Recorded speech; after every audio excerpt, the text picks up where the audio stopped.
Pasižiūrėjus iš pirmo žvilgsnio, visi esame truputį panašus.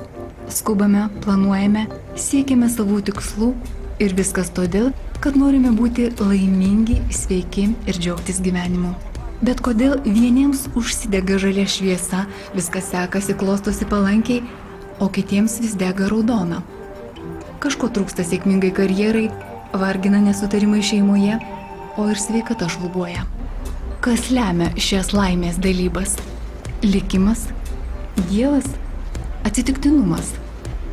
Mes patys, sako vidinės pusiausvyros atstatymo specialistas Romanas Goldrinas, dažnai vedantis seminarus Lietuvoje. Jei žmogus neina laimės ir džiaugsmo keliu, jis pasuka skausmo keliu. Ponas Goldrinas mano, kad tą kelią mes pasirenkame patys. Nereikėtų dėjoti, kad gyvename sunkiais laikais. Didelių problemų buvo ir prieš 2, ir prieš 500 metų. Vieni jas atlaikė, kiti ne. Taip ir dabar. Tik tas, kas gali būti savimi, gyvena pilnavertį, spalvingą gyvenimą, yra sveikas ir laimingas. Bet kyla klausimas, ar koks sveiko proto žmogus gali rinktis kitą variantą? Pasirodo, čia ir slypi problema. Jei nežinai, kas tu esi, ko tikrai nori iš gyvenimo ir neprisiimi atsakomybės už tą gyvenimą, niekada negalėsi pajusti jo pilnatvės. O tai padaryti nėra lengva. Romanas Goldrinas pokalbių ir nesudėtingų fizinių pratimų dėka padeda žmonėms rasti atsakymus į svarbiausius klausimus, kurie glūdi mūsų pasąmonėje. Jis teigia, kad analitinis mąstymas tarsi juoda ir balta spalva, neturi jokių pustonių. Emocijos ir jausmai labai įvairūs, geriau nusakantis, ko išties norime. Tačiau mes, vakariečiai, juos dažnai ignoruojame, gyvendami taisyklių ir prisitaikymo pasaulyje. Когда я прошу человека сказать фразу «я хочу жить», «я хочу быть счастливым», «я хочу быть здоровым». Kai aš konsultuoju žmogų ir prašau atsakyti, ar nori jis būti laimingas ir sveikas, atsakymas vienareikšmiškai teigiamas. Bet kai tą klausimą užduodu atliekant tam tikrus kūno judesius, kūno kalba transliuoja visai ką kitą. Paprasčiausias pavyzdys – vaikai.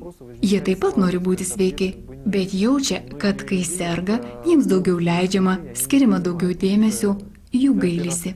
Tuomet organizmas renkasi sirgti ir prasideda nesibaigiančios vaikiškos ligos. Ir suaugę išlaiko tas pačias kūno reakcijas. Jei žmogus turi eiti į darbą, kurio nekenčia, jo organizmas pradeda sirgti, silpnėja imunitetas, puola virusai. Tai pavyzdys, kai žmogus pats nesiryžta keisti savo darbo, bet organizmas pasąmoningai jam sudaro sąlygas į tą darbą neiti. Suserga. Kūno kalba – mūsų pasąmonės kalba. O ir šiaip mūsų visuomenėje truputį patogu būti nelaimingam. Gauni daugiau dėmesio, užuojautos, o jei tau viskas gerai, esi keistuolis, kiti ima pavydėti ir už kitų bėdas turi atsakyti. Bet net ir tiems, kas pasirenka nelaimėlio vaidmenį, galiausiai jis pradeda rimtai kenkti. Prasideda ligos ir depresijos. Kad taip nenutiktų, reikia mokytis įsiklausyti į save. Ir tai daryti, kai kada net atmetant loginį mąstymą, nes jis paremtas pagal mus auginusių ir ugdžiusių žmonių patirtį ir pasaulėžiūrą. Kokie jie geri bebūtų, tai tik tų žmonių ketinimai ir požiūris. O žmogus turi žinoti, ko reikia būtent jam pačiam. Reikia įsiklausyti į save. Ir daugiau nei žodžius, bet į jausmus ir pojūčius.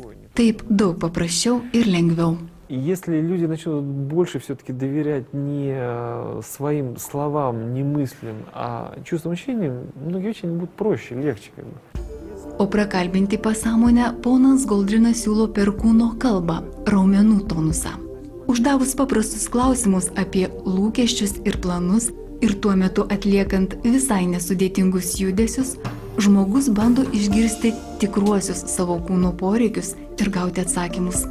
Pasak Romano Goldrino, raumenų tonusas, kuris rodo ir viso mūsų kūno balansą, niekuomet nemeluoja. Pamažu jausmai pradeda susikalbėti su intelektu. Šis kelias nėra paprastas, bet jei yra pasiryžimas ir atsakomybė, atrasti save galima. Tuomet galima gyventi ilgą, pilnavertį ir turtingą gyvenimą. Nes gyvenimas, pasak pono Goldrino, neturėtų būti kovos ringas. Tačiau mes kovojame norėdami pasiekti įsivaizduojamą harmoniją. Bet gyvendami ne savo gyvenimą, kaunami su vėjo malūnais ir išnaudojame gyvybinius resursus. Репрессию практики, не теоретики. Работаю с конкретными проблемами, с конкретными людьми. Aš praktikas ir ta praktika rodo, kad ryškiausiai gyvenimas keičiasi tiems, kurie pasiryžta keistis. Dingsta ligos, krinta svoris, atsiranda nauji ryšiai ir darbai. Reikia tik nutraukti tas melagingas programas. Tuomet gyvenimas keičiasi savaime. Daugiau informacijos apie Romano Goldrino konsultacijas ir seminarus rasite internetinėje svetainėje www.vivapersona.lt.